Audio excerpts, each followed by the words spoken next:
All right. We'll be joined by Elias soon. He's, I think, fixing some of his sounds. There he is. Now we're live. I've just checked it on Facebook, so we're live on Facebook. So I want to welcome you, Elias. I know that right now you're in the beautiful island of Karpathos, if I'm not mistaken. That's right. I'm on a Greek island called Karpathos. That's right. That's great. For people that don't know, Karpathos is a wonderful island north of Crete. And Elias has been living there for how long? Well, it's the second year I'm living here full time and on and off for the last 5 years. Okay. Well, before we start, I already had a little chat with Elias, and we just want to extend our hearts and minds to the people of Ukraine who right now are facing essentially war.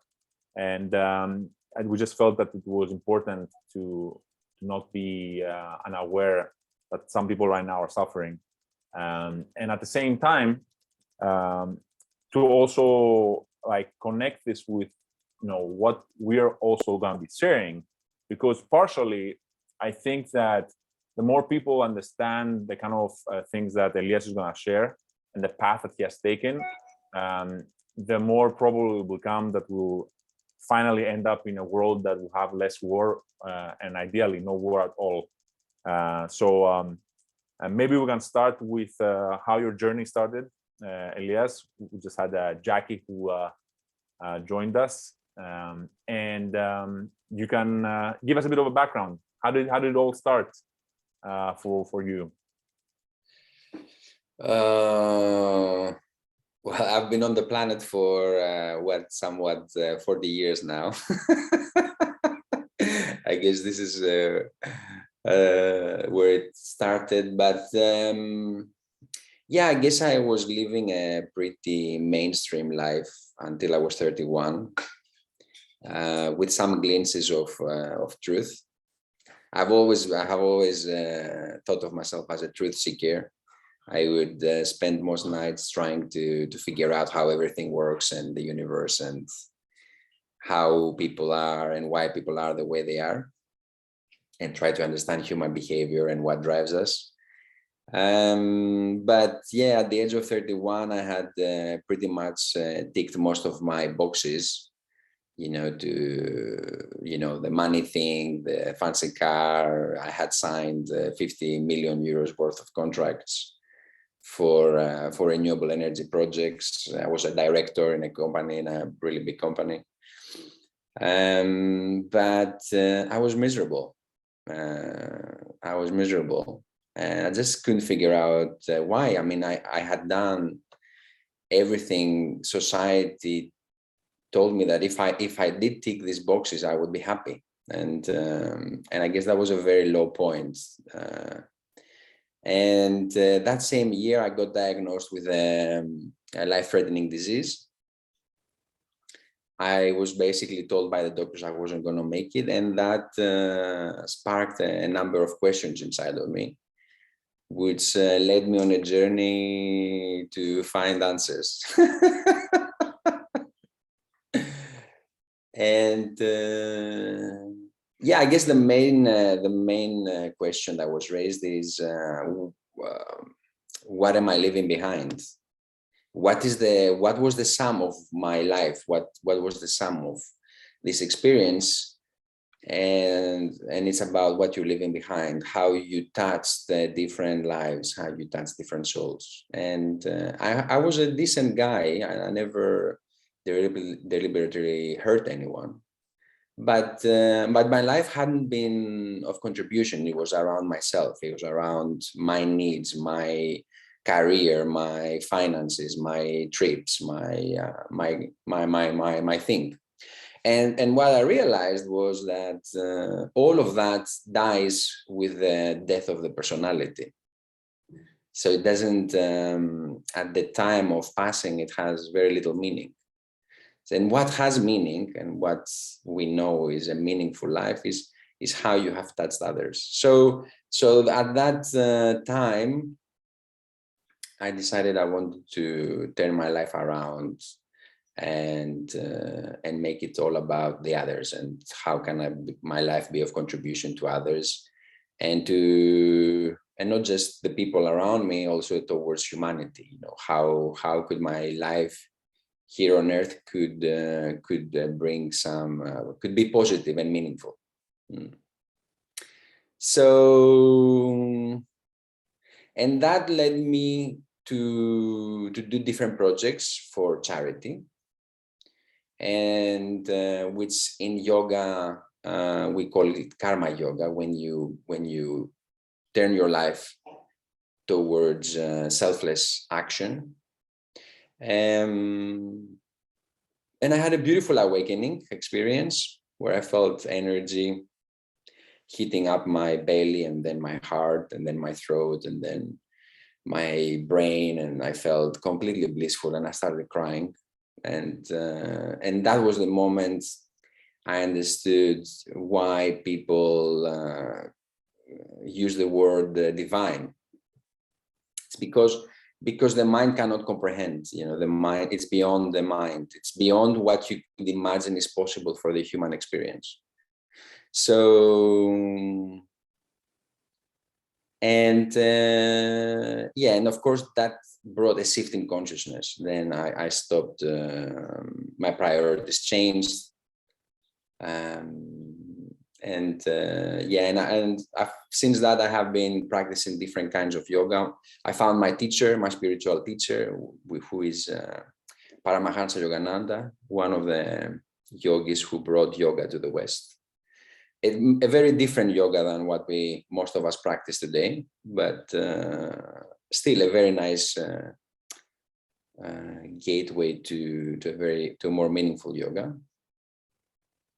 And yeah, nowadays I try to bring more self-awareness and more consciousness to the world through yoga, through retreat centers, through essential oils, through sound healing, through these podcasts, any opportunity that I have.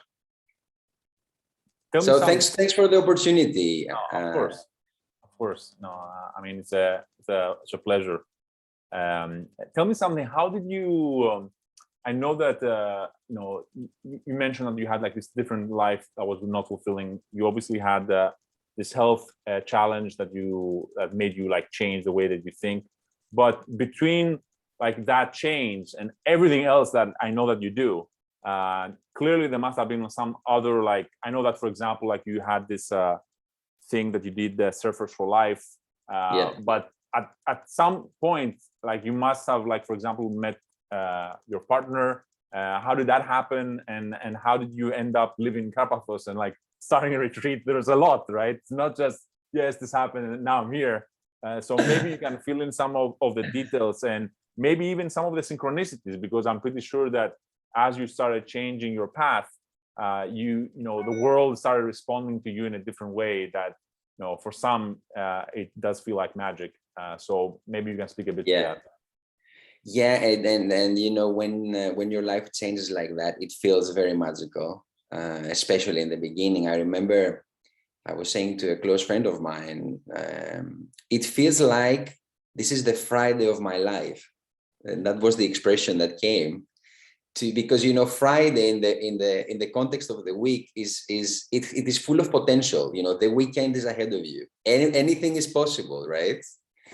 So yeah, and that was the time where a lot of miracles happened, and of course they're still happening, but this was the time where I started to really notice them, and they were very beautiful to see. The most important, like the one that's I mean, we did a charity event, and we set the goal to raise 15,000 euro for charity.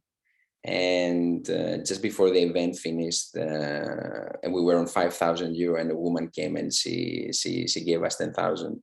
I mean, this is, and the other one was that, you know, at the time of my awakening, it was one of the few times in my life I was focused only on one thing, which was to go to India, to follow the path of my teacher, to visit all his ashrams. And And I wrote to the monks there that I'm coming, and it was in the Himalayas. And they said, "Oh, you cannot come. You're not a member of our fellowship." I was so distorted, so distraught, so I couldn't believe it. Why is it happening? And a week afterwards, they invited me to an office. Some people that were developing wind farms, which is one of my areas of expertise back in my previous life. And they said, "We have a project for you." And I said, "I really don't have time for a project. I'm focusing on this trip that I'm planning." Oh, he said, the project is a trip. We want you to travel to the East. We want you to go to India, to China, and to... But we don't want you to go now because our projects will happen later. And so we want you to prepare the trip. We will pay for the whole trip and a salary. And so basically, I got a paid trip to India to stay as long as I wanted. And yeah, basically that was a big part of the synchronicity, a big part of the guidance and the support that I got, which was to say that you're on the right path. And that's where I realized that my dharma, in yoga we say dharma is your mission, why you're here. It's like, the bird's dharma is to sing. What is your purpose? So my dharma was to help create these conscious communities, which is a big part of what we do nowadays as well, is to bring conscious people together and where they can co-create and they can thrive together and they can create this amazing vibration together, and which acts like an acceleration for everybody to grow and heal inside of that field. And that was the trip where I sort of got the message. And that was the trip that I got the message that, I'm on the right path and to keep doing what you're doing. So that was one synchronicity. Another synchronicity was, finding my life partner, Catherine. She's from Norway. And she has also had a beautiful path of awakening and realizations. And it was this time where, what happens is when you connect with yourself, and if you want to be more devotional with your words, you can say when you connect with the spirit, let's say, your thoughts change, what you speak change, your actions change, but your words become sweet. They can become very inspiring. And at that time, I had a big problem with women around me. They found me very attractive, which was the last of my priorities at the time. And I thought, what can I do about that? It's a problem because it was something very hard to deal with. I don't know if you have ever were faced with this, but so I asked for guidance. I asked for a partner, that would protect me from this energy, because it was very hard to deal with. And then I found Catherine, and she has been a great companion, because the main thing in a relationship like that is to help each other grow. And so we're doing that for each other, and it's nice. So did you meet Catherine after she already started the retreat space in Karpathos? Yes, basically we have been running a retreat center for 7 years. She started it, and the first 2 years she was on her own. Do you mind if I show basically the retreat as we're talking? Just share my screen. Sure. Because I think it's a beautiful place, and I think people ought to be able to see it. There it is, guys. The website is greeceretreats.gr, and you can visit it. We're gonna talk about the yoga teacher training a bit later, but I just wanted to browse through it. There's a lot of stuff that they've been doing for all these years.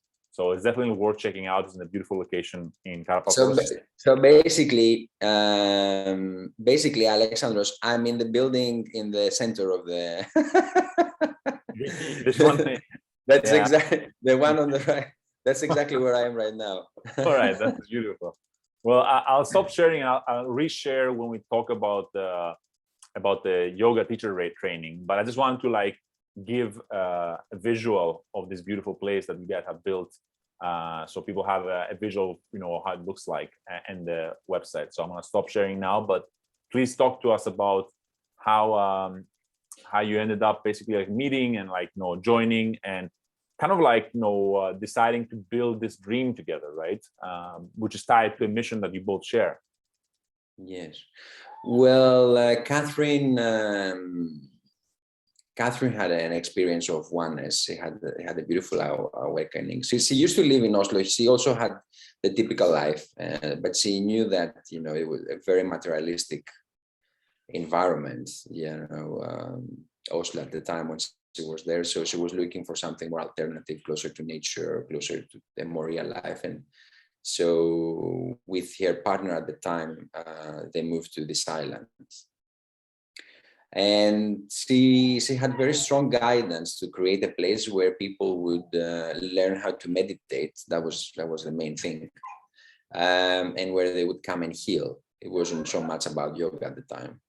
So a number of synchronicities happened. She had very little money, but she knew that she was supposed to do this. So she followed her heart, and she started this place, and she manifested. She says the story of how the first retreat she did here, she wanted 12 people, and then 12 people were here, and they had an amazing time. 12 women, and exchanging their stories and healing, and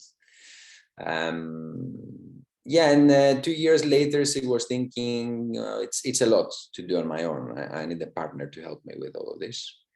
And then she manifested. She has a paper where she found recently, and she described some of my qualities. I often joke to her. I say, you didn't describe someone with a full set of hair, and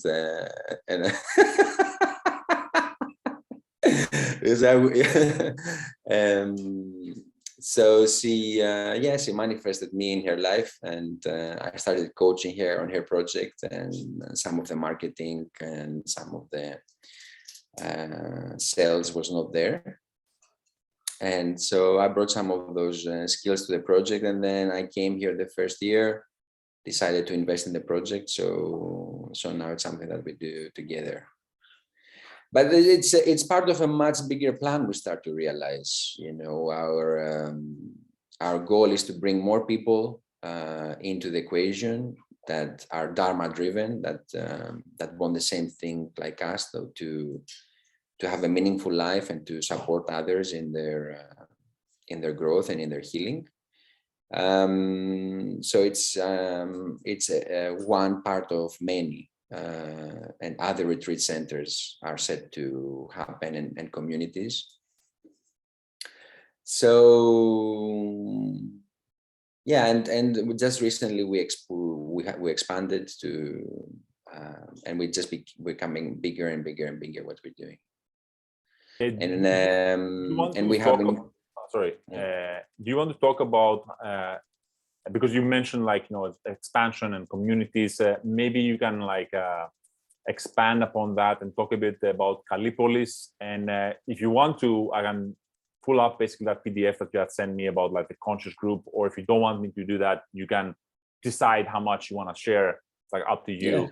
Yeah. But I think that looking through that PDF and having these discussions, it was inspiring to see how you're thinking of expanding upon that direction of conscious business, which a lot of people basically often think about, but maybe they don't have the professional background to be able to properly visualize it in a business plan, and essentially combine spirituality and business in a wholesome way. So I think that this will be really interesting for people to hear. But you can start off by mentioning the communities combination with Kallipolis as an idea, its relation to Plato, and also the conscious group. right? Yeah, yeah. So as this journey unfolded, which was about how can we be of contribution to others. And so the first project we did was to cross a sea to inspire people involved with cancer. And we did that with kite surf gear, with windsurfing, with small sailing boats and kayaks. And we raised funds. And that's how Surfers for Life came to be, because we crossed the sea. Our first project was to cross the sea. A lot of people don't know that. And then Surfers for Life became about contribution, and we became known for the well-being festivals. At the time, there was a huge crisis in Greece overall, financial crisis, which obviously affected all the other aspects of life.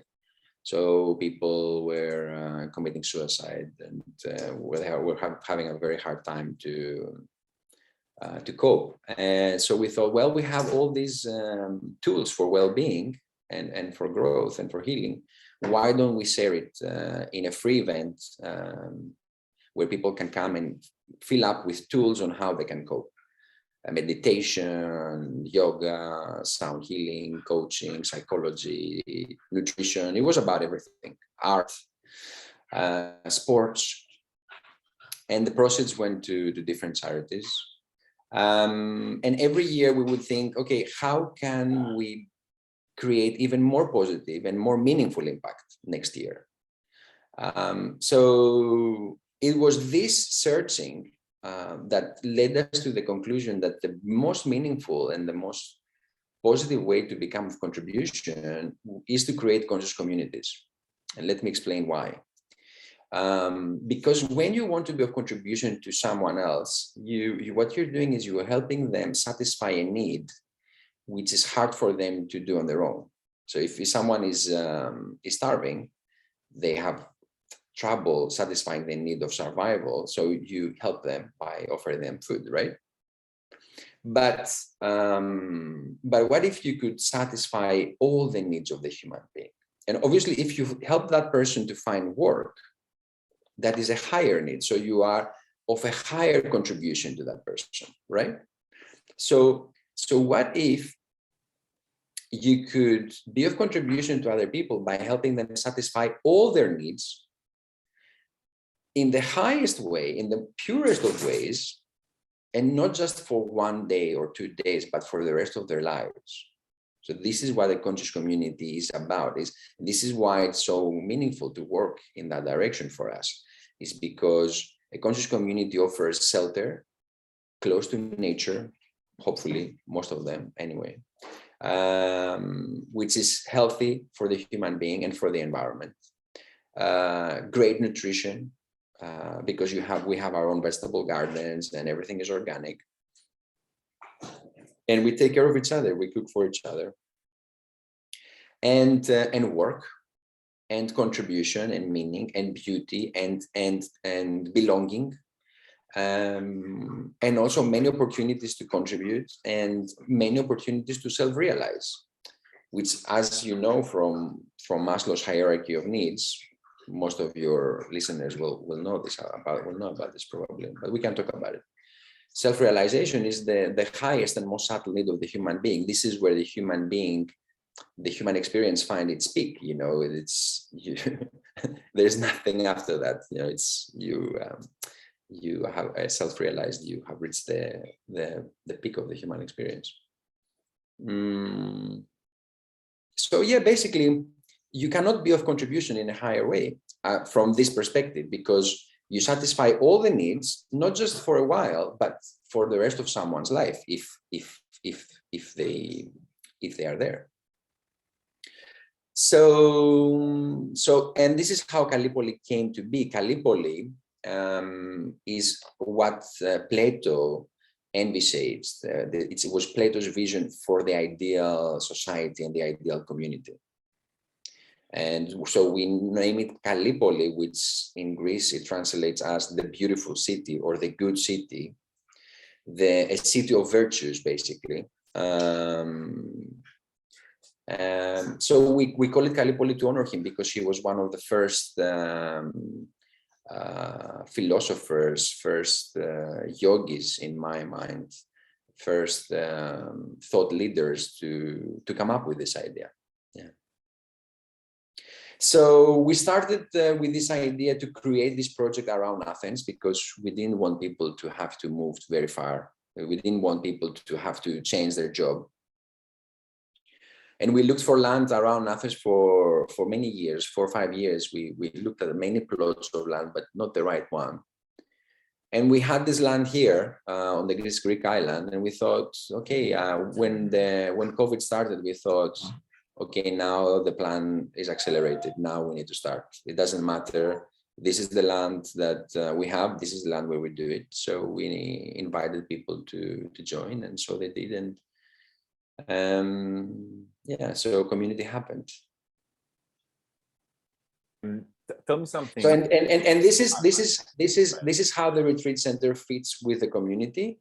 And the conscious business part is about, okay, now we have created family, okay, and this family has many different set of skills. And how could we make it that the success of all of us is linked with the success of any one individual? Okay, so let's see how we can make everyone a shareholder into this. The retreat center business, the different academies work that we do.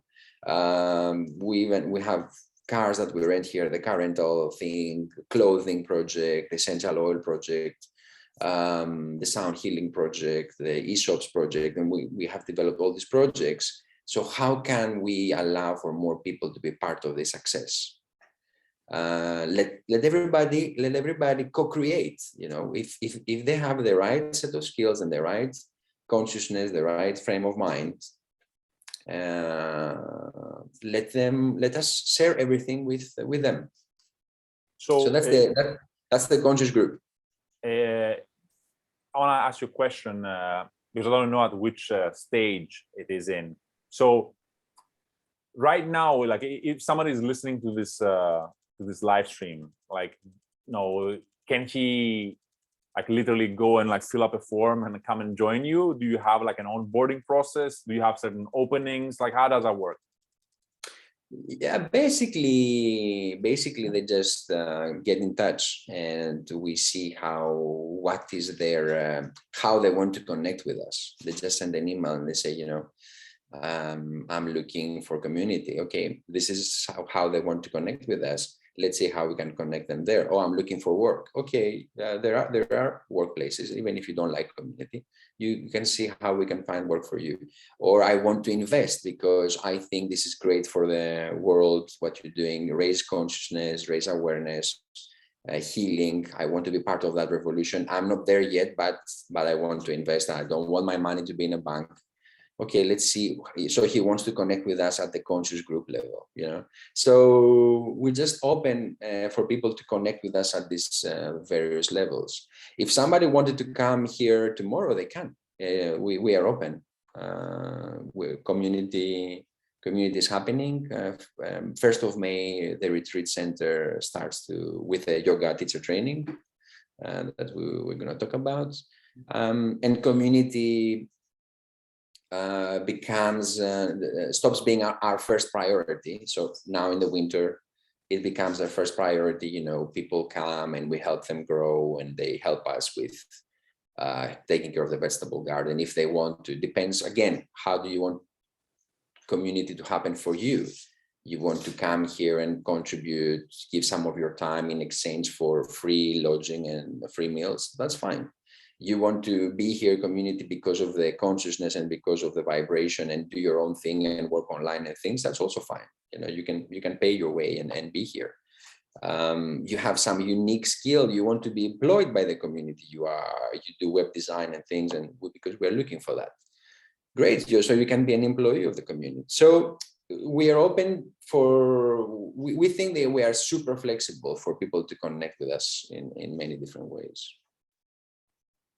Yeah. Okay, so just to make sure that like whoever listens can actually take those steps, is it, for example, okay to ask for, like, so you said, like, you know, just get in touch, so would they just go to like greeceretreats.gr and go to the contact page right there? Is that the best way for them to reach you?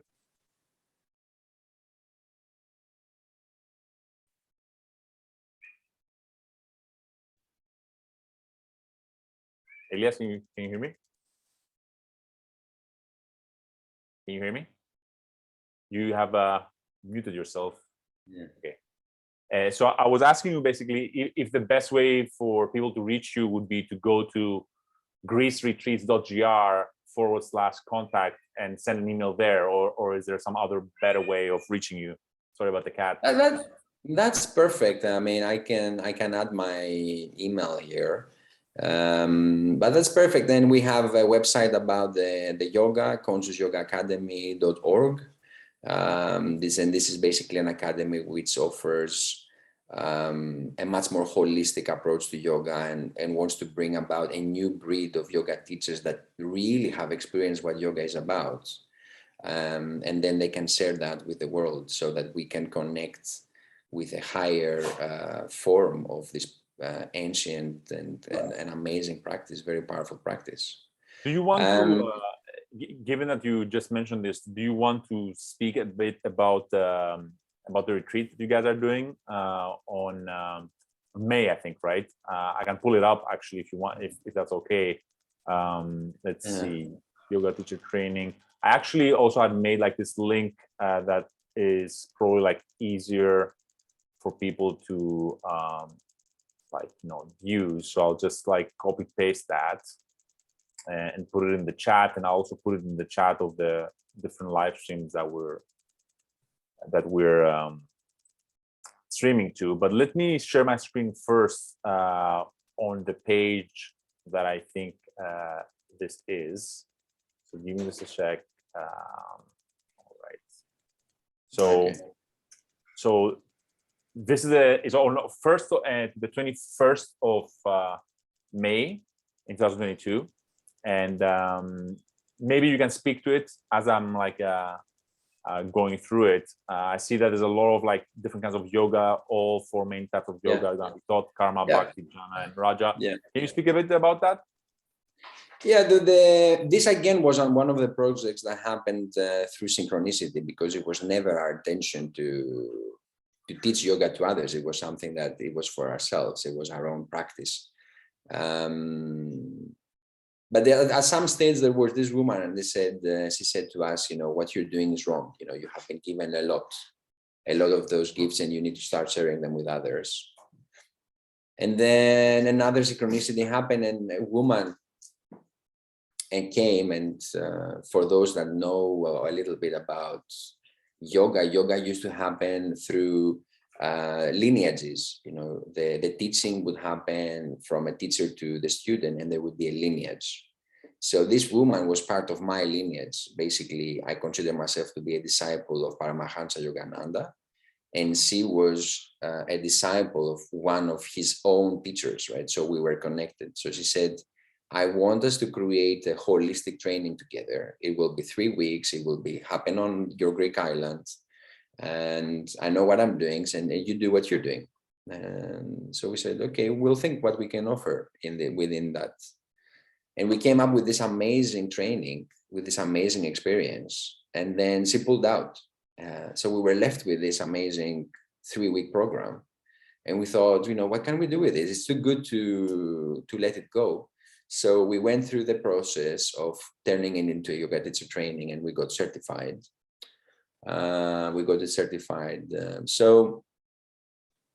So basically the idea is, you know, most people think that yoga is about the postures, but yoga is also about the postures.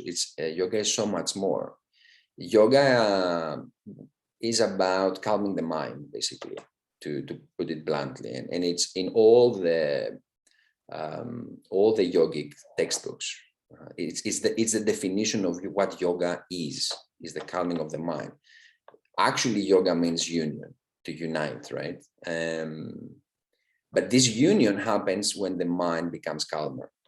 So this is basically for self-realization to happen, for you to connect with who you are, for you to understand who you really are, and then following that, why you are here. the mind needs to be calm. So yoga is the system, is the process, is the science of calming the mind. And within that, there are many different tools. But more importantly, there is a recipe, Alexandros. There is a recipe of how to go into these higher states of consciousness. And most people, they skip the recipe. Most people, they just pick a part of yoga. Oh, this is what I like because this will make me stronger. Oh, this is what I like because, oh, that will make me more flexible. Oh, this is what I like because it looks good on Instagram. So basically, they pick this part, but they only take this much of the a small part of the benefits of yoga. So what we're saying is embrace the whole, and try the recipe as a whole. Don't do part of the recipe. Imagine trying to do a cooking recipe and you only did a part of it. You wouldn't be able to eat it. So we say, follow the recipe, follow the steps. Patanjali was an amazing yogi, and he said, everybody can reach to these higher states of consciousness, and it takes 8 steps. And so basically all we're doing is we are not offering a buffet yoga, people to only do what they think is best for them. We say, try the whole thing and it will work. And it works. And invariably it works. And invariably people have an amazing experience. They have a shift in consciousness. They experience these higher states of consciousness and they love it. And so this has been growing and growing and growing. And the results are amazing. They're very encouraging. So we want to be doing more of that. And we have now graduates who are being trained to become teachers. So this is a big part of the work. I think very important what you said, that you don't really offer buffet yoga, but you're trying to actually teach the whole thing, rather than essentially just a part of the recipe. I respect that a lot, and I think that sometimes in this world where many times yoga has become a kind of fitness almost, a lot is lost. And if you can find yourself with a group of people who are committed, they've changed their lives to commit to this path and actually are trying to teach the entire thing in a beautiful environment with other people who are also have that intention, I think that can be pretty powerful. And on top of that, from what I showed in the sharing on my screen, it's not just the yoga that you have, but you also complement it with beautiful nutrition and a number of other things that also help the body be at an optimal state when they go through this training. Well, people don't realize that yoga is about energy, and this is, and we were talking about this the other day, and I know you are 100% on the same page with me on this. Basically, what's happening in humanity is we're going through a transition, and yogis have known this for thousands of years. We have been expecting this, and we're going from one era to another. And then in yoga, we call that the yugas. And basically we go from Kali Yuga, a time of relative darkness, to the Dwapara Yuga, which is a time where people start to realize that everything is energy. And we have seen this explosion into energetic practices like yoga and qigong and energetic medicine and all of this. And this is the reason why. And basically, it was sparked by in the 1900s when Einstein came up with the equation E equals mc squared, which equates energy with matter. So we start to see now also that matter is energy. So yoga in reality, in its deepest roots, and this is textbook stuff actually, and it's very strange how we never get taught that and nobody talks about it. Because you open the textbooks in yoga, like the Hatha Yoga Pradipika, which was written in the 15th century. And it says all about how we have energy channels inside of us, 72,000 nadis, and how we have energy centers and all of that. So basically what happens is through the human experience, the human being gets energy blockages. The most typical one is you raise your hand in the class and you get the answer wrong and you feel bad in your tummy, right? You feel uncomfortable and you say, well, I will never speak up again until I know for sure the answer is right, because I don't want to feel uncomfortable. And you hear a voice in your head that says you're stupid or something like that. And this kind of experiences, and they happen every day, and they create blockages. And so the person shrinks and shrinks and shrinks more and more and more and more. And what yoga is doing is moving energy. And this is why everybody feels so good after a yoga class. They don't know why they feel so good, but it's because they have moved some of the blocked energy. But what happens after the yoga class is the blockage hasn't been healed. The energy moved a little bit, but the blockage, if you think you're not good enough, if you don't think you don't deserve love, that won't change after a yoga class. But what happens within 3 weeks with the right nourishment, the right environment, the right vibration, enough energy moves to the heart, you start feeling uncomfortable, and you come to one of the trainers and you say, well, I'm healing one of the blockages. Can you help me? And basically we help them release the blockage, and basically people get healed. You know, we had people who couldn't have children and they managed to have children. We had people with depression that was healed. Why? And we think it's something supernatural, but it isn't, because at the root of the human existence is energy. It is energy that controls our body, our different organs. It is energy that animates the whole system. So basically, if you don't have enough energy going into your heart, the whole chest area will suffer, because there's not enough energy going there and then you see, women getting breast cancer and things like that, which is completely connected with worrying and the heart being blocked. So once you release that blockage, enough energy goes to the organs, enough energy travels around the system, and you get healing, and you get people who are now much more blissful and much more fulfilled and much more connected with who they are. Their life experience goes to a completely new level, and this is what's going to happen to all of us. Because of these yugas, this is happening already. It's just a matter of how accelerated your path is, and that's on the person, right? That depends on what you are willing to do about it. In your retreats, I imagine, well, I'm not sure, you can tell me, because you've done probably a lot at this point. You said the whole center has been running for 7 years. Have you had potentially psychotherapists come through and experience this and kind of see whether there are any sort of relationships between their practice and what you're doing, or do you even potentially bring in certain therapists that are maybe traditional psychotherapists to potentially offer additional services if somebody gets to need it during the training? What has been your experience around that topic? Well, we get a lot of psychologists. We get a lot of women, because yoga right now is a feminine activity. It seems 90% of the participants are women. And I think there's a good reason for that, because I think women are much more in tune with their feelings, and they kind of feel that there's something behind the practice.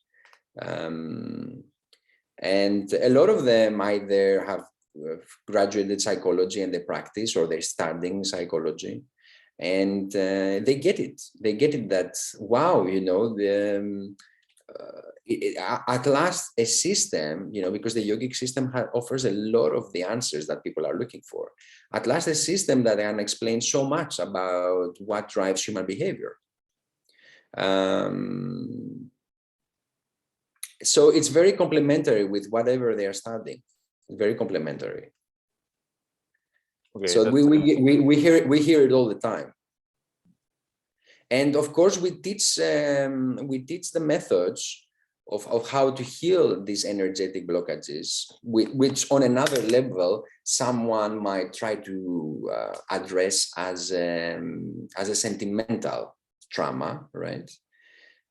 And now we see how one thing has different layers, meaning that on the energetic level, it's a blockage, but it's translated on the sentimental level as a sentimental trauma. But if you start to understand that energy is behind the sentiment, energy is behind the thought. The reason why you have the thoughts that you have is because energy travels inside of you in a certain way. And because you have the thoughts that you have the feelings that you have the behavioral patterns that you have and so at the backdrop of everything is energy. So once you address something at this primordial level, then it's addressed also on these other levels as well. But we're all for complementary approaches. We don't think that one size fits all. Every science has its place, and we just think that this is very powerful, and we want people to connect with yoga at this higher level. Do you like, you've been practicing now for quite some time, like, has there been something that you've discovered that you felt you needed to like revise a certain technique or add something from some other tradition because what you already knew didn't address like what you were going through? So that's like one question. And the second question has to do with, I imagine, like, as energy is moving through the process of the retreat, a lot of things like come up, as you said, right? And the retreat at some point ends, and then people go back to like their lives.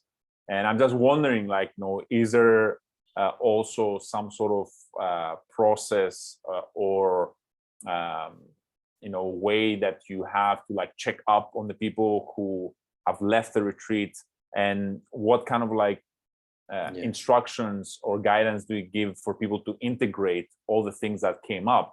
Because it's one thing to essentially like be in a beautiful place in a Greek island with like amazing food and teachers and guidance and people who are very open.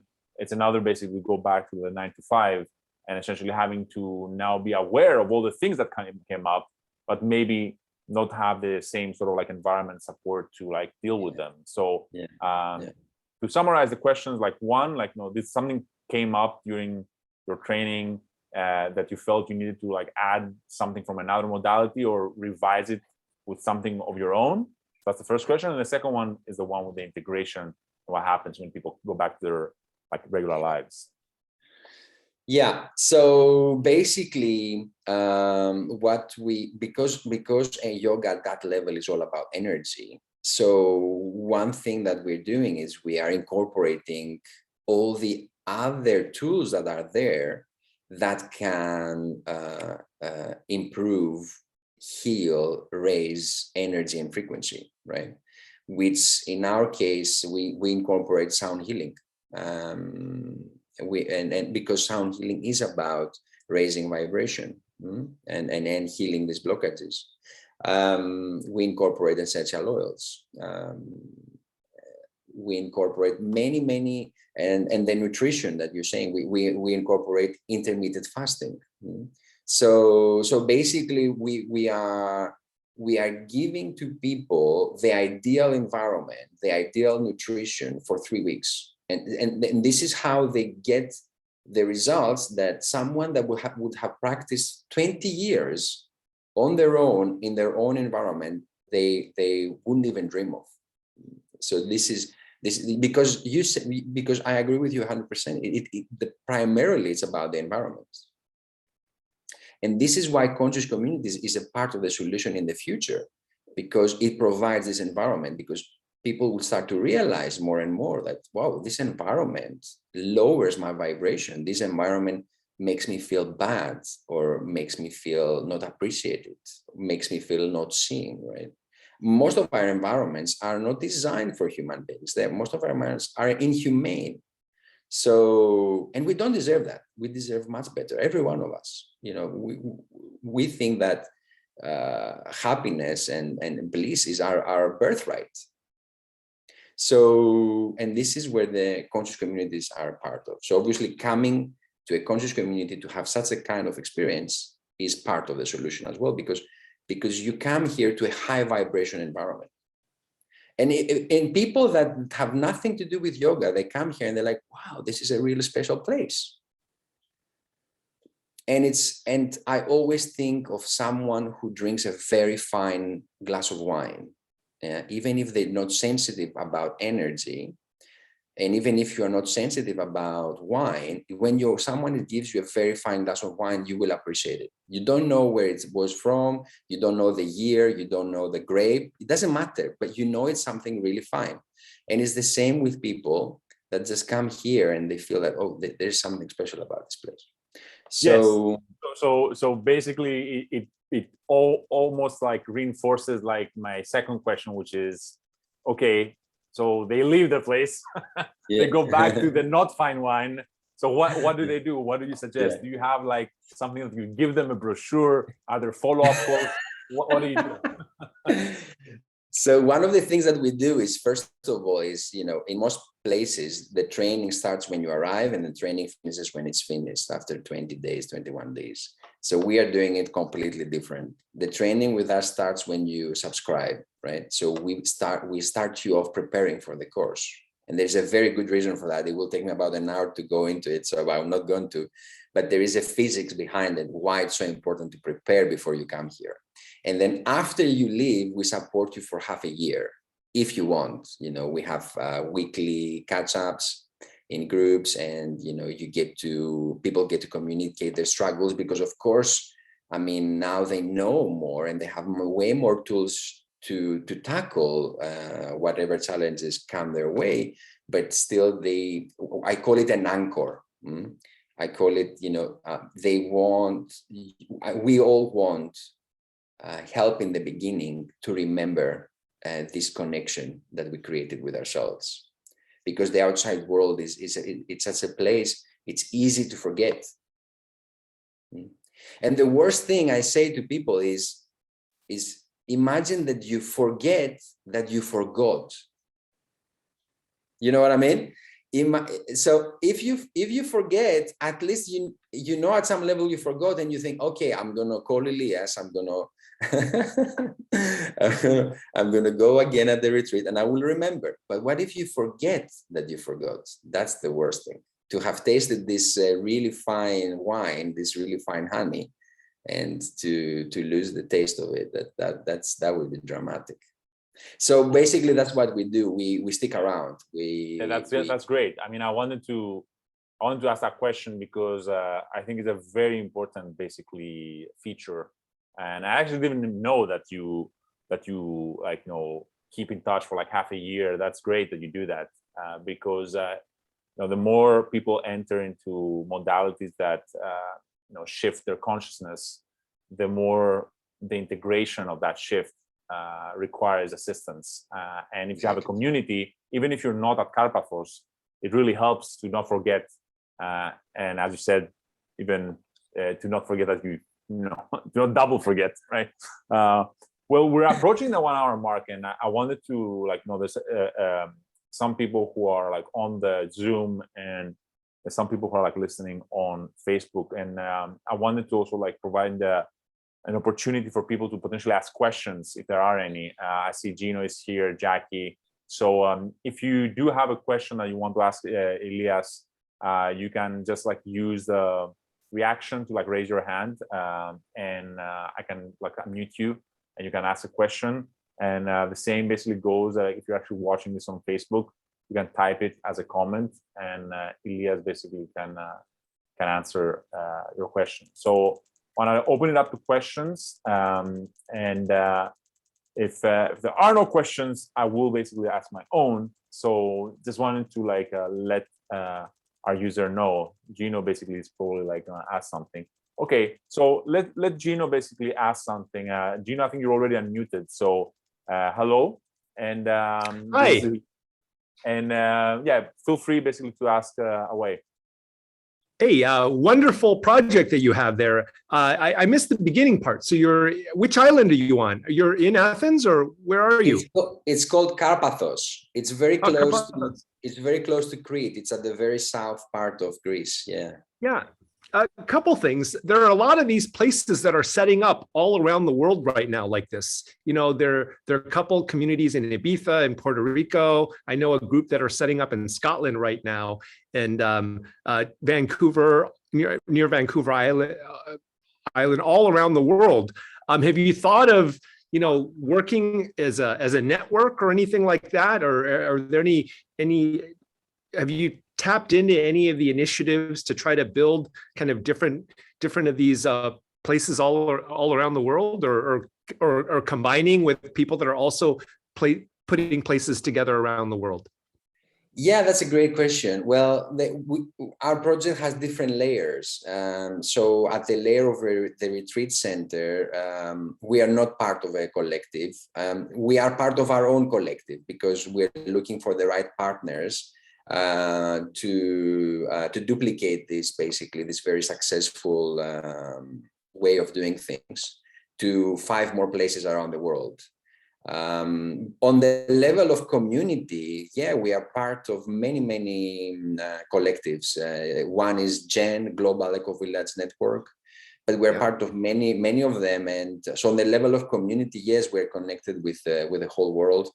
It didn't go there, our discussion, but I travel to a different conscious community every year. So because I don't want to reinvent the wheel, basically, well, for what we're doing here.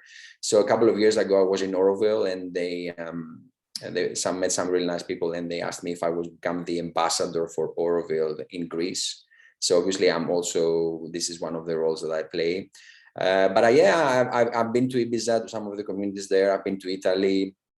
Yes, some really great projects, and you might know Auroville is probably the biggest one with more than 3,000 people permanently living there. But for me, community is about vibration.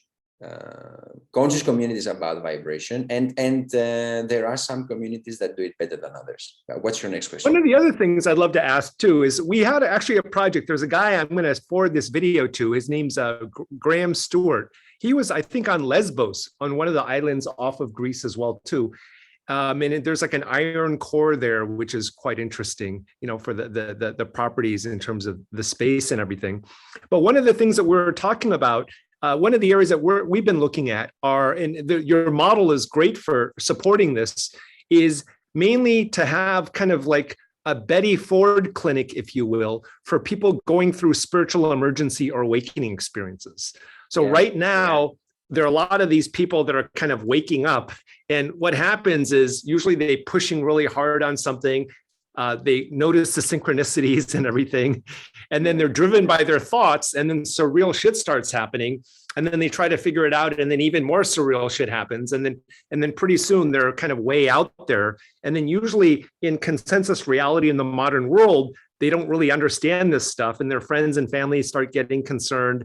And then they usually end up in a psych ward or a mental hospital or something, and then get put on pharmaceuticals and everything. But the idea we had was for people that are going through these awakenings or getting downloads and everything, to put them into a place, kind of like a Betty Ford clinic, if you will, for with people that are sensitive, that have the sensitivities and are empathic and maybe have these unique gifts perhaps as well too. And then near nature, to give them a routine, you know, ways of grounding, you know, breath work, getting back into their body and everything, so that they can then ground themselves and then settle and then get their energy system back integrated into the body and everything, so that they don't require pharmaceuticals and everything.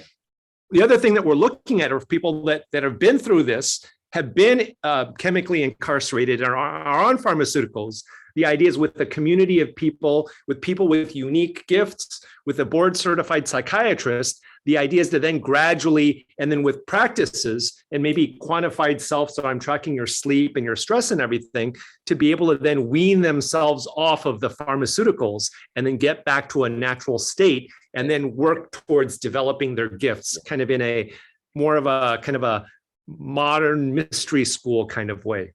Yeah. What are your thoughts on that? I love it. I love it. I would love to be a part of that. Catherine, my life partner and business partner, is working on a similar project. So part of this 6 retreat centers / healing centers / communities that we're working on, the next one is going to be, it's going to have this kind of shape where it's not around a retreat, but it's around your needs. And you come there and you find all the experts, and basically we cater around your specific needs. If you had an awakening, then you are around people that have had awakenings. They understand what you're going through and they can guide you through it. So yeah, see, I can connect you with her and see, it's her passion project. Yeah, love to. We actually have an online community already, and there's a lot that you can do online called the Metatron Project. If you look at metatron.art, we're building a community of people that have been through kind of awakening experiences. Although Alexandros doesn't like the name too much, we're kind of beyond Metatron, so to speak, but it relates to an art piece that we're doing related to it as well too, where people are sharing their testimonials. And so we're creating safe spaces for this. Yeah. Lastly, have you looked at right now, especially with Web3, especially if you've got distributed communities all around the world, with Web3, with NFTs and with tokenized, there are projects now where people are like doing developmental projects like resorts and land type developments or retreat type places, and then tokenizing it and using security tokens and blockchain technology to help raise financing to develop these kind of things. Have you looked into that, or NFTs and membership with NFTs or this kind of thing to try to build the community base and make it more international? I would love to know more about this. I don't know enough, and we're definitely not doing it. What we are doing is we are working on a much more traditional approach where we're starting a new company, and this company is going to, and all these projects, all these other companies are going to go underneath it. And they're going to offer all the rights and all the shares to that company, and then everybody can become a shareholder in that group company and that mother company. Yeah. So this is a more traditional approach that we are heading towards, but I'm open to new ideas. Well, right now, the thing for that is looking at DAOs, decentralized autonomous organizations. Yeah. And so now, with Discord and stuff and with tokens and everything, you can actually have your own currency within the community. And then the currencies that you have, or NFTs or something like this, relate to kind of voting. And so people can bring in proposals and projects, and then you have a collective treasury. And then the group decides, puts forward initiatives that votes are done, and people then can contribute to certain initiatives and then maybe get some tokens related to that project. And then funds are allocated, the project is done, and then all of the revenues from that go back to the treasury. And so it's like a collective ownership kind of thing. And it's using kind of these Web3 technologies to support these kind of efforts. I have heard of this. I have touched on this, but I don't know enough to actually go in that direction right now. But maybe it's a good opportunity for me to dive deeper. But the main focus, it seems like, so you have these different communities. The main focus, it's on yoga, it's on health, development. Have you looked at also, one of the things that Alexandros and I have talked a lot about are kind of like contemporary monasteries, if you will, or working with entrepreneurs and innovators. So especially the outliers, and then providing kind of that vibration and that community and those kind of resources to help with creativity and bring people together to co-create, by holding that space. Is that something that you guys are looking at? This is definitely within our reach, and definitely something that inspires me, because I know for a fact that when we when we do reach these higher vibrations, we become way more creative, we have way more inspiration. So I know for a fact that would work very well. And the words that you used are taken from my mouth, because when somebody decides to join our community, even for a little while, I say to them, just so you know, this is a little bit like a monastery. I say it's a monastery, an ashram, and a tourist destination, married together. So it is a modern monastery in a way, and then there's no smoking, there's no drugs, there's very little alcohol, if any. So in that way, you are spot on. And we are proving it, because our own creativity is so powerful, and we're looking for entrepreneurs to come here. And I'm talking to a couple of them that they can come here and they can flourish, their entrepreneurship can flourish, and lead their own projects, because all the elements are here for them. Yeah, wonderful. I'd love to reconnect with you. I sent you a friend request on Facebook. Thank you. Perfect. Maybe you can do a conscious retreat for a conscious accelerator or an incubator, where you basically just combine some modalities, daily yoga and like great food and so forth. But the focus is on how do you create more conscious businesses that could potentially go under the conscious group.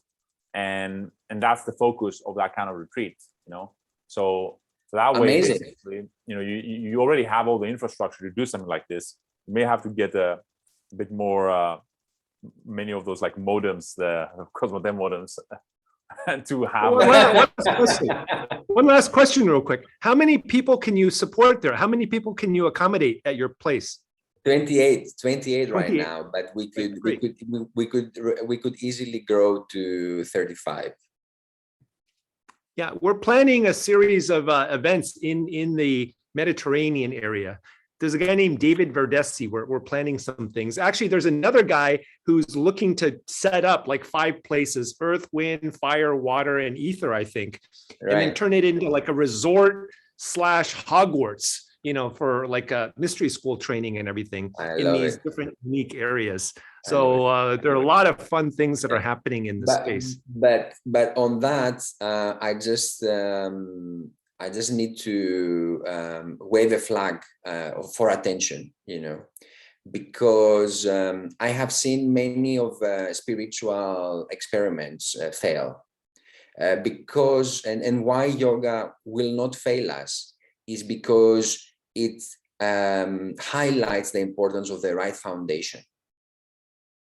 And if we don't have the right foundation, which basically, if we haven't purified our energy, if we haven't harmonized our energy, energy can become also tricky to manage. It's the same thing like with technology. Technology is also very powerful. If we're not conscious enough to manage technology, it can create many problems for us, right? So what I would suggest for these big dreams and these big projects is not to undermine the importance of these foundations. Yeah, I think that's a good reminder, because actually, just like as Gino started, in his question, he did mention about all these people who, for whatever reason, like get all these awakenings, but don't know how to integrate it, right? And they either end up in a hospital or hurt themselves or others. So, having a foundation is like key. Otherwise, it can be a lot of trouble. Just like, if you give powerful technologies to immature people, you can also cause a lot of trouble. So I think that's a very good point. Right. So we're now at 9:11. How do you feel, Elias? If there's do you want to make a comment, or do you want to slowly wrap it up, or if there are any more questions from the chat or from Jackie, we can take some more. How do you feel? Well, if I was allowed a comment, the natural thing that comes to me now is to say that if you want to look into the theory of the yugas some more, because it explains perfectly what we're just talking about. It explains perfectly that what happens when we have the technology without the consciousness, that has destroyed many civilizations. Well, you I want to think expand on that? You want to expand yeah, on that? I mean, what the yugas say about is that how our whole solar system travels around this center of consciousness. The closer we go to it, we get to it, the higher the vibration, the higher the consciousness. The higher the consciousness, the higher the technology. Now we are lucky in a way because technology is following consciousness, because we are growing in consciousness and technology is following it. But it can happen, inevitably what will happen is when we start to move away, but this is going to be a long time away, thousands of years away. When we start moving away from that center, we will have the technology, but the consciousness will be shrinking. And this explains for me perfectly why we have had on Earth these amazing civilizations. We know that they existed. Plato talks about very, very accurately about Atlantis, basically. He even describes the size of Atlantis. And so we know it existed and we know it was destroyed. And this is the reason why it has happened. Because people misused energy and people didn't have the consciousness to use that the already existing technology. So now consciousness is on our side, but we still need to be aware that it always needs to be ahead. Basically, we need to invest in our consciousness and the other things will come. But hey, I'm dealing with two Greeks here. What are you talking this Indian stuff? Actually, there's phusis and there's techne. The ancient Greeks are very careful to distinguish between phusis, which is just things that happen from nature, and techne that have gone through the filter of the mind. And arguably all of the problems and the technology that you're talking about comes from techne. Right, exactly. Yeah. And so one of the things I've been trying to revive too, and the thing that Alexandros and I are good friends on too, is the notion of the Phusikoi, the pre-Socratics, and really exploring human potential from the direct experience perspective rather than the conceptual knowing. There's a difference between an experiential knowing and a conceptual one. And so it's very, very important for us to keep, that distinction and know your true nature. That's completely spot on. And what I say to that is this is why it's called self-realization and not self-knowing, because it's something that you need to experience for yourself. Nobody can tell you what it is. It's an experience. It's and as you said, it is not something mental. Actually, it happens when you transcend the mental, this knowing. So I could not have described it better. So thank you very much for that comment. It was very spot on. Even though I have to say, like, the accent has to be like rectified, given that we're Greek. It's like physis and physiki, not physis. But I will basically like read something from Plato on this topic. It's in the laws, because they're supposedly like the big distinction that happened from the pre-Socratics, essentially they introduced the idea of nature and like natural causes rather than supernatural causes. But there was an interesting criticism of Plato with respect to these purely naturalistic explanations of the world. And this is what he said. I thought it was super fascinating. You actually found it on Wikipedia. The criticism basically is that when you focus on purely naturalistic explanations of the world and ignoring the role of intention, which leads to technique, right? You can become prone to this error of this naive atheism. So Plato accuses even Hesiod of this for the reason that the gods in Hesiod grow out of primordial entities after the physical universe has been established. So here's the direct quote from the Laws, book number 10. Because those who use the term mean to say that nature is the first creative power. But if the soul turns out to be the primeval element and not fire or air, then in the truest sense and beyond other things, the soul may be said to exist by nature. And this would be true if you prove that the soul is older than the body, but not otherwise. So essentially what Plato is saying is that if consciousness is primary, then intention is more important than natural events in the physical world, which I think is like brilliant that he even came up with it, like, back then, given that essentially, like, the idea of consciousness being primary, explicitly stated, other than like, by Plato, comes like way later with Plotinus, right? Where he literally just says it, that, consciousness is primary, everything else comes later. So yeah, just wanted to point that out, so as to not downgrade like technique, completely, but remind our listeners that technique is related to intention, and if consciousness is primary, it's actually a big deal. But yeah, that was my comment. Yeah. Purusha in Sanskrit, Purusha, consciousness.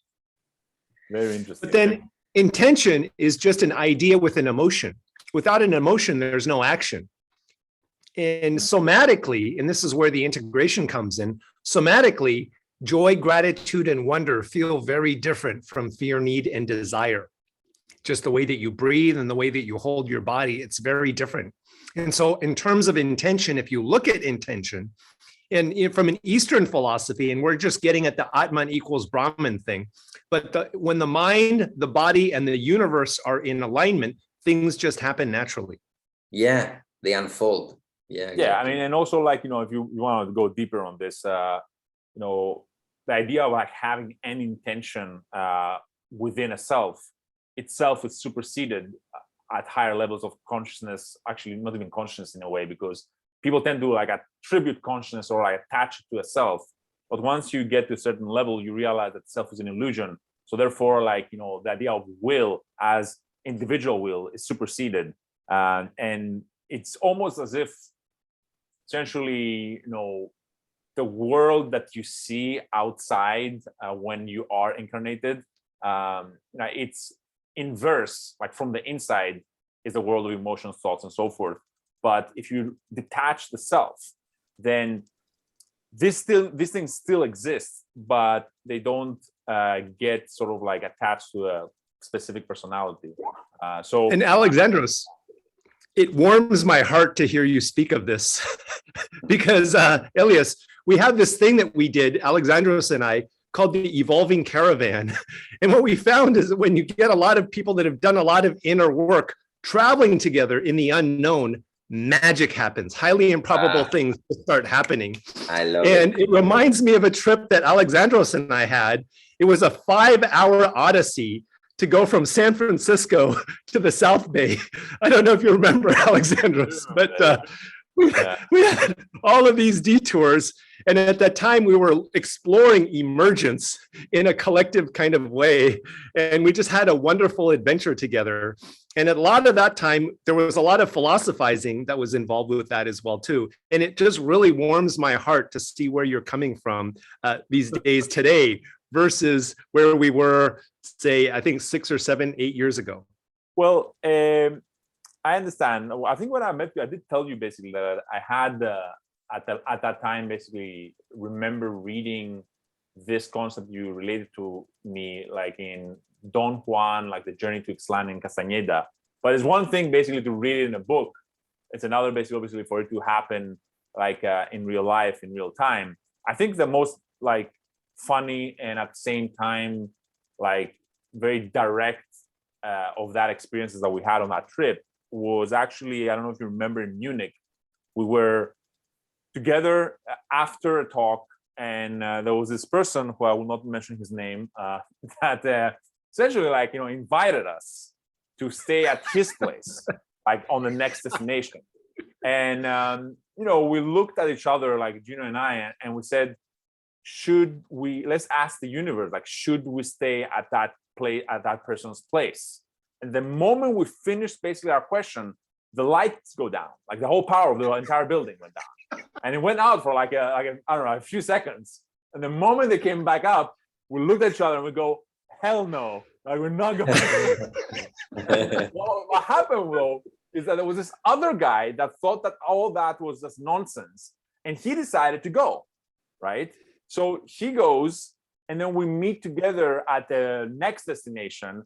And of course, like, you know, when he sees us, like almost like the first thing he says is like, "Oh guys, you can't imagine just how bad it was." It was like really bad. So it does happen, and you know, you can have like, you know, a conversation with the universe in a way. And I mean, I do think that like with if there's one thing that definitely happened in our trips, like with Gino, that was definitely it. And if you are unaware that you can do this, then you don't. And then if you don't notice basically the signs, you don't notice essentially how the universe speaks to you at every given moment. I still say it's the trip from San Francisco to the South Bay. I know that was fun. That was fun. When we went to the airport as well too. I don't know if you remember. Yeah, that was and the fun, homeless person that said we were crazy. Yeah, I remember that. I remember, but that experience, you would have had to be with us to like realize just how absurd it was. Whereas the other one in Munich, like when you say it, like another person can understand as well. There was another one in New York actually when we were discussing about whether somebody was trustworthy and whether he was like a rat. And literally the moment we say it, a giant rat like literally passed by. and we kind of like said, really? So this does happen. And you know, actually, like if you notice many ancient traditions, including the Greeks, they were very aware of this. In fact, there's you know, given that you're Greek, if you would like to read more about this, there's a book that's kind of like unknown to most people, but I think it was written by Plutarch, and in ancient Greek is Perisocratus Demonio. So it's basically it has been translated on the genius of Socrates, but like it's basically on the demonion of Socrates, right? Because Socrates used to hear like this voice, and this voice basically would not tell him what to do, but tell him like, you know, inform him of like what he probably shouldn't do. Right. So in that book, there are many examples that are remarkably similar to the kind of stuff that Gene and I are talking about. So for example, I remember one of them. There's a cross on the road, a crossroad, and Socrates basically looks at it, and he says, "You know something? I'm gonna go left here." And all his friends go like, "But if you go left, like it will take you so much longer. Like why don't we go here?" He says, no, my demonion is telling me I should go left. So he says, come on, Socrates. And it's just like, they basically ignored him. She went left, they went right. And again, they meet much later. Socrates had arrived at his destination. They show up and they're full of shit. And it just so happened that what happened is that the moment they took the right, a few like 100 meters later, there was this pig farmer that was taking his pigs through that path, and it was so narrow that there was no way for them to escape the pigs full of shit. So they went through them and they covered them with shit. Whereas Socrates basically didn't have any of that issue. So even basically in ancient Greece, they talk about this. Obviously in Roman times, they speak of the genius. So there's a lot of essentially, if you go to Wikipedia, these are called tutelary deities. That's the heading under which they're under. But you don't have to even bring that up, because you can play with this yourself. And many people have an intuition. Some of them are more attached to it or more in tune with it than others. But you can try it out yourself. You can ask a question to the universe and then look around and see what happens. The thing about that, Alexandros, is you're talking about hearing the voice, but a large part of what happens on the caravan and everything are things literally show up among people. Like when the lights do go out or when a rat does go by, you're just like, what are the chances? What's going on here? And then when the objective and the subjective start combining and merging, that's where, unless you have the preparation work that Elias is talking about, that's where people can then spin out very easily. Because when the subjective and objective blur, you really need to be grounded and you really need to know what you're doing. Otherwise, it's very easy to lose it. I agree with you with respect to not everybody hears the voices, obviously, or feels the intuition. But when things happen to you, and kind of like show up, then there's not a lot of doubt with respect to the synchronicity. I call what you just mentioned basically the collapse of the causal and the symbolic. Essentially, like people have this idea based on their worldview, which I think is outdated, that the physical and the causal is like very separate from the symbolic and the world of meaning. So essentially, like when a synchronicity happens for them, it's just a coincidence, right? Has nothing to do with like reality. But like everybody who goes deeper into like spiritual or cult traditions knows that they're of course connected, right? So you can't just like ignore like those things that are happening, but you have to take them into consideration along with the causal. I'm not saying that you shouldn't like pay attention to the causal, but you have to like see both of them. Let me ask another question. Let's close with that joke. I have a really nice joke linked to this, and I'm happy to close after that if you're also happy. Okay, cool. Yeah. So the joke goes like this. There's a guy in their car, a guy in his car, looking for parking, and it's packed everywhere. And he's been looking for hours, and he doesn't believe in anything. But in his last resort, he prays to God, and he says, "God, I know that I never pray to you, and but in this case, I really need your help. And I guess it would be a way for you to prove to me that you exist. So if you do exist, please let me find the parking." So a parking shows up, and he says, "Oh, don't worry, I found it on my own."